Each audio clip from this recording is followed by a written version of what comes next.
So in the previous video, we had a look at how to create a Warrior Plus account and how to request your affiliate links. And in this video, we are going to have a look at the report itself. We're going to have a look at the emails, and then we're going to have a look at some ideas that you can do to get some use out of it, or how to kind of make them unique to you. So as you can see here in the table of contents, we have the first part, which was setting yourself up on Warrior Plus and then requesting your affiliate links. And then the next sections are the product creation products, the low content book products, the fiction book products, and then the emails themselves. So depending on the type of audience that you are dealing with or looking to get in front of, it will probably tailor what kind of products you would be advertising to them. So in the case of maybe if you're somebody who has an audience that is into low content books or looking to create low content books, for example, puzzle books, crosswords, coloring books, planners, and all those different things. If the people you were getting in front of were interested in that, well, then the best products probably to advertise to them would be the low content book products. So if we click on this section here, the products that I have on the RightCom site. So we have a product here which helps people create picture books. We have another one then which helps people create coloring books, mazes. There's two products on mazes. There is another one here on rebus puzzles. And then we have a product here on niche research. Now this one here could it could work for a couple of different markets. For example, maybe fiction writers or maybe non-fiction writers. So this one here probably could be used for a couple of different markets. But if you find maybe the people that you are getting in front of are people who are only interested in low content products, well, then you're probably well aware that you probably shouldn't be advertising fiction products to them because they're not really interested in fiction products, or maybe they're not interested in creating training courses or video courses, whatever. They are only interested in low content books. So you would probably have a better chance of selling these type of products to that audience because that is what they're interested in. So again, if we just go back up to the table of contents again, if I can find it here. It's a long table of contents. So for example here, if I had an audience, maybe if I wrote fiction and I had an audience that were interested in fiction products, well, these are the products I would be advertising to them. So we just have a click on this just to show you what is here. So in this case here, if we had somebody that had an audience that was writing fiction and maybe some of their audience were romance writers, you could advertise this product to them. So this will help them come up with ideas for fiction books. This one here is on how to create better looking book covers and banners for social media and all those different things if they're advertising their books. This one here is how to create book covers using Canva. So this is especially tailored to romance authors, but again, it is open to a different types, but it is kind of mainly tailored towards romance authors. So if you have people who are into romance and maybe would like help maybe creating better book covers, you could direct them to this product. And then if somebody's having trouble coming up with storylines or having trouble plotting the books, again, the fiction audience would probably be interested in that. So those would be the type of products you would advertise. So I've kind of broken down my products into different sections because there is different kind of audiences and people have different interests. So again, as I said, it probably does make common sense. You're not going to advertise a fiction product to somebody who's never ever going to write fiction, or a low content book product to maybe someone who is not interested in that and who is probably only interested in maybe creating video courses, training courses, and things like that. So if we go up to this one here, which is the product creation products, these are the video type products, or maybe somebody was interested in creating some kind of internet marketing product or whatever. Some of these products would probably be better suited to that audience. So again, we have here one on how to create a product with somebody's browsing history. Then we have one here on how to work with private label right products. Again, another one here on how to create products from stuff that's already on your hard drive. This one here is a product on how to create products from Google Chrome, just simply using the Google Chrome extensions and creating a training course for one of those extensions. This one here is on how to create tons of content simply just from one email. And then this one probably is one of my best products, or ones that is probably kind of tailored or kind of open to every audience. So internet marketers, somebody who's interested in fiction, low content, somebody who is reaching out to their audience on a regular basis, advertising their products to them, and maybe needs help. Maybe they are building an email list, they have a load of subscribers, but they just don't know what to write to those subscribers. They don't know what type of emails to write. This is a good product that probably will be of interest to all markets if those people are building email lists and are just having difficulty trying to come up with content to create that. So again, as I said, it will depend on your audience. You're probably well aware of what type of audience you get in front of. So go to the section that's relevant to that and advertise those products to those people, because the last thing I want you to do is not making commissions because maybe you're advertising the wrong products to the wrong people or the wrong audience. So think about the audience you're getting in front of, who reads your blog, who comes to your Facebook page, who would be the type of people that would sign up to your email list, and then maybe just request only those products rather than requesting everything. Or if you feel maybe there's only a couple of products that are relevant to your audience, if it's only one or two, we'll just simply just request those.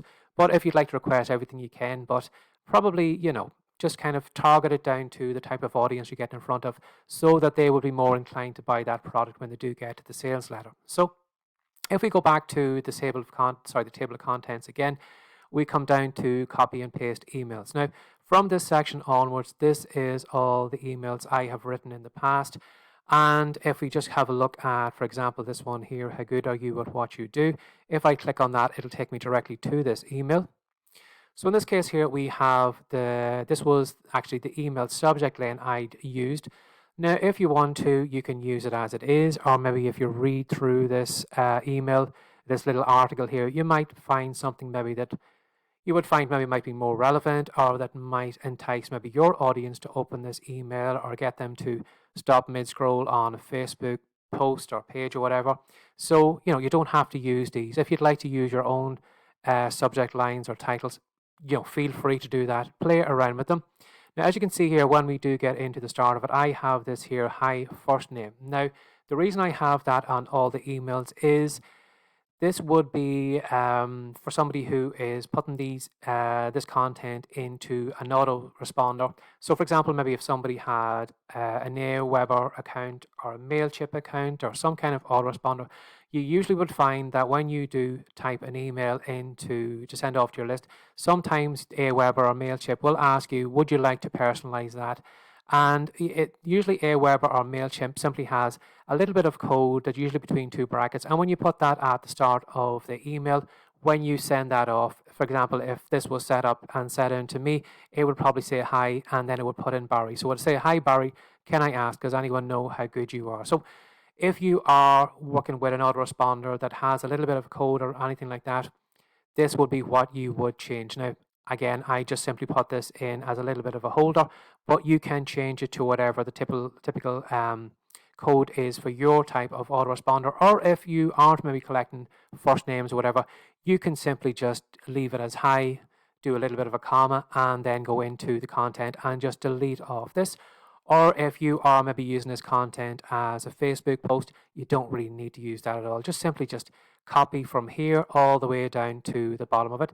So if we just simply go down through this email, for example, this was one email I had sent off to my list. I can't remember how long ago it was, but it was just a simple thing. So you will find some of these emails when you do read through them. There is a lot of them that are kind of motivational, inspirational. Some of the ones are maybe trying to get people maybe to get off their butt and take a little bit of action, or maybe to do something they've never ever done before. So when you read through some of these emails, you will probably, depending on the type of product that you would be selling, it will probably be relevant to maybe to some types of emails compared to other ones. Now, you will find when you go through the emails, in this case here, if I was selling this to my list, I would maybe send email ace, because I do feel that this product probably fits in well with this type of email. Now, again, this is totally optional. You don't have to go with this.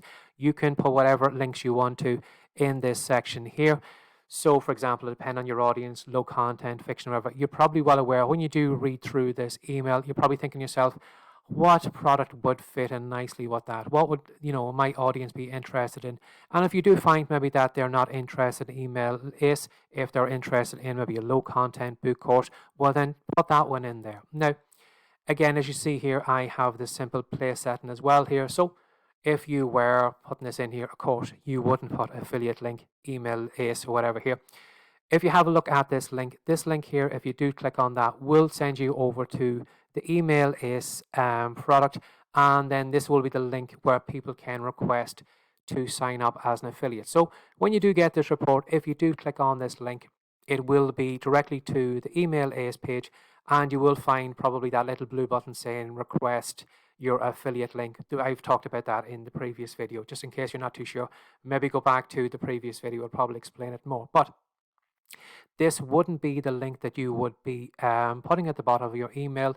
This would be your affiliate link. So again, what I would do is I would copy from high all the way down to here, and then you would have your link here. So again, as I said, don't copy and paste this in as it is, because it's going to show that you have, I don't want you to make a fool out of yourself in front of your audience. So as I said, have a look at the little tags here. Do you need to use them? Do you need to change them for your autoresponder? Or maybe you are putting this on your blog or your Facebook post or whatever. Well, then you don't need that. Delete that straight away. You don't need that. And then come down to the bottom section here. So we have the final ending here. So this would be where you would have your affiliate link. So when somebody clicks on this link, this would take them directly to the email ACE sales letter. So then if they bought the product at the sales letter, you would get your 50% commission. This link here only takes you to the affiliate page for this product. So again, delete that here, take that off, but put in your unique link and make sure that your link is working. So when you do, before you do maybe set up the content, click on some of the links, see does it take you directly to the sales page for that product. And if it doesn't, well then you haven't set the link up properly. Go back, have a look and see maybe you've copied and pasted and maybe left a little bit out on the end. Or is it the right page? Are you sending them to the affiliate page, or are you selling them to the sales letter? If it isn't the sales letter, go back, have a look and see if you've requested the affiliate link, and then test it. Because as I said, I don't want you to put out this content all over the place. I don't want you losing out commissions. People could be buying these products. I could be making money on my side, but I want to share my commissions with you, and I don't want you to lose out by not having the right links up. So be really, really cautious that you are putting the right affiliate links in here.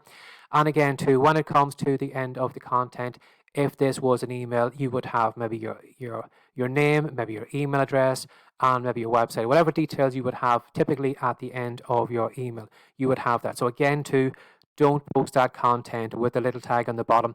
This is where you would put your name in or whatever. And again, too, there's a lot of uses you can make out of all these emails. If we just go back up, there is actually 100 emails that you can use from. So depending on your audience, we'll probably have a look and say, well, maybe this one isn't relevant to my audience. So don't feel that you need to use 100. If you do use 100, that's fantastic. You have 100 pieces of content all out there that are hopefully going to pick up commissions every so often. So you're welcome to use them all. You can pick and choose. What you can do with these, there's a couple of things you can do with this content. As I said, you can simply, if you are well aware how to use an autoresponder, you have 100 days of content here. So you can copy and paste all these in. So you can have one of these emails going out day 1, day 2, day 3, day 4. So for the next 100 days, your subscribers are going to be met with each of these emails. They can read them, they can be inspired by them, maybe motivated, maybe find out about the products that you are selling.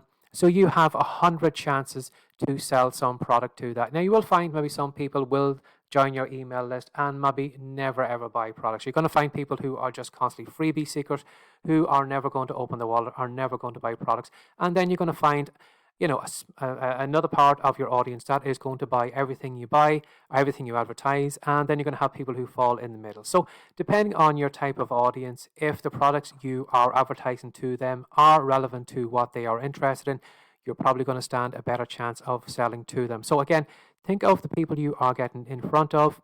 Have a look at the type of products you think they will be interested in.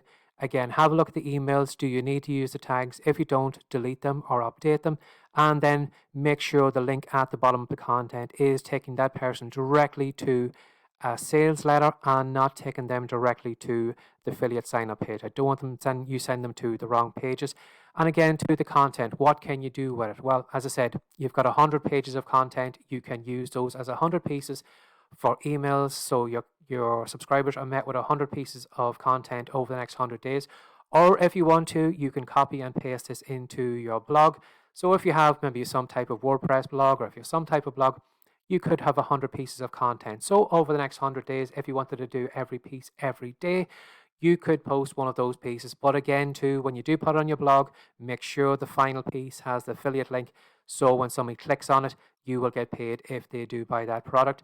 Or if you'd like to put this content up on your Facebook wall or as Facebook posts, you are certainly able to do that. So wherever you have a platform or whatever that allows you to copy and paste content and gives you enough room to do it. Again, you can do it over on Instagram, or you can do it over on whatever social media platforms. If they allow you enough space to put that content on, do it and have the affiliate link. So you're free to use them in any way as you want. Whatever way you can think of doing it, you can use it in any way as possible. You're totally free to use the content as it is. You can use the subject lines and titles as they are, or you can play around with them. You can make them a little bit unique, or maybe if you were using these as blog posts, if you want to, maybe you could create some kind of image at the start of the piece, and then maybe pull a little bit of a quote or something from the email and then post it into the image on your blog post to make it a little bit unique, or make it a little bit kind of,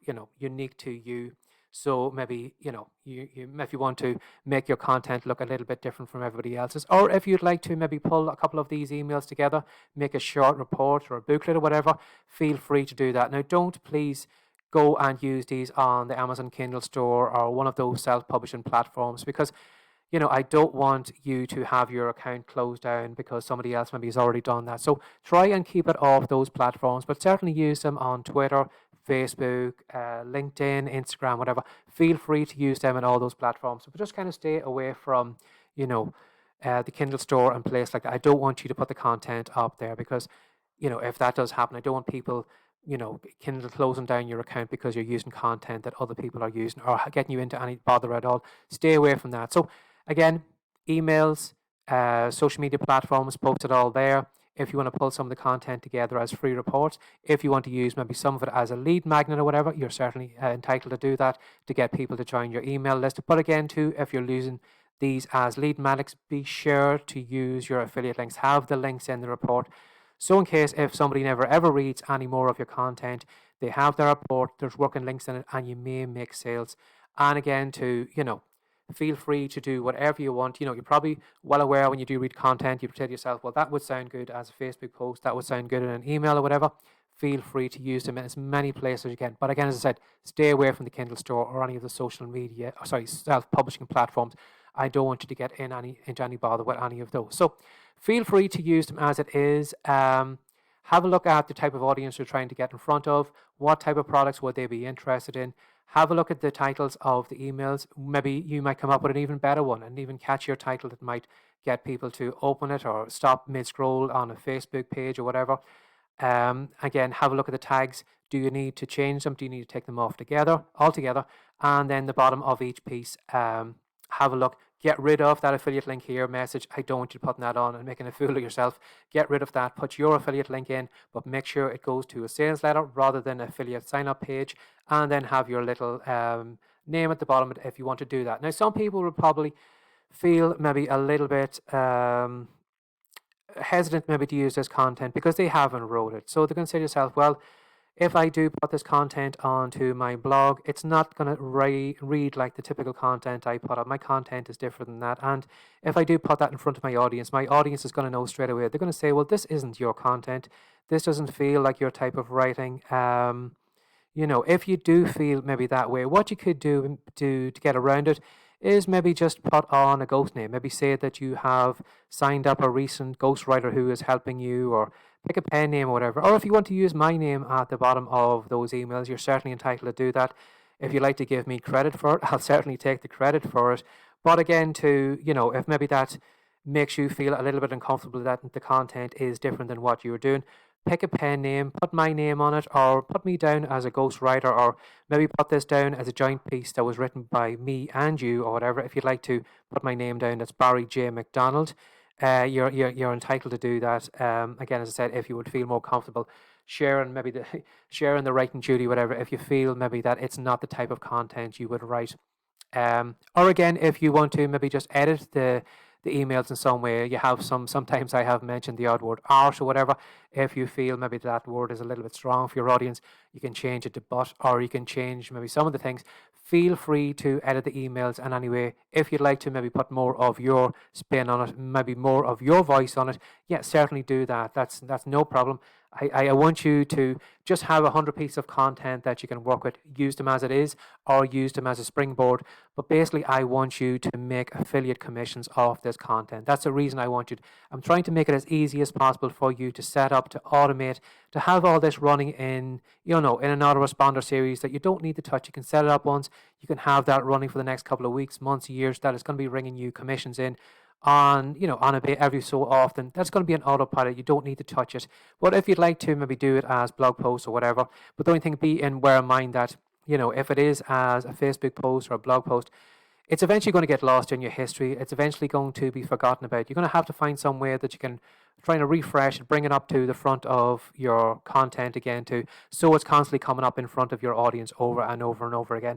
Because the more times you get that content up, the more times you get those affiliate links up, the more times you are going to be able to make some commission. So have a think about that, have a look at the content and use some of the ideas that I've given you in this video. And again too, you will find links at the bottom of this. I am going to show how anyone maybe who has never set up an autoresponder before, I'm going to give you a series of emails that are all related to MailChimp. That's a platform that I use for my emails, and I've never really had much bother with them. But if you are a complete beginner, I'm going to give you a series of emails below this video that is going to show you how to set up a MailChimp account. And as well too, you will find a link to a lead magnet report. So if you are maybe looking to set these up as a series of emails, and maybe you're thinking to yourself, how can I get somebody to sign up to this email list? If you want to click on that link to the lead magnets, it's going to give you 101 ideas that you can use to create some kind of report, an MP3, a video, or something that you can get somebody to subscribe onto your email list. You'll find 101 ideas in that report. So as I said, play around with the content, use it as it is, but the most important thing, make sure you check those tags, that you take them out or you use them properly, and make sure that those links in the content is an affiliate link. As I said, I don't want you to lose out on commissions by posting the wrong links, and make sure they are working. Maybe test them before you do post them. So again, thank you for dropping by this page, and thank you for becoming an affiliate for Rightcom and all my products. Again, if you'd like to reach out to me, if you have any questions, any problems at all, if the links are working, or if you'd like maybe some more ideas or whatever, feel free to reach out to barryjmcdonald@gmail.com. I'm always there. That is my personal email address. And as I said too, when you do request a link, please be aware I have to manually approve all of these. Unfortunately, Warrior Plus doesn't let you do them on automatic, so I will have to click all those links to get you set up to get your affiliate link. So if you do find that it's taking a little bit of time, be aware it probably does depend on where you are in the world and how quickly I can get all the links done. So as always, thanks for sharing your time again today. Take care and best of luck to you in the future. Take care. Bye-bye.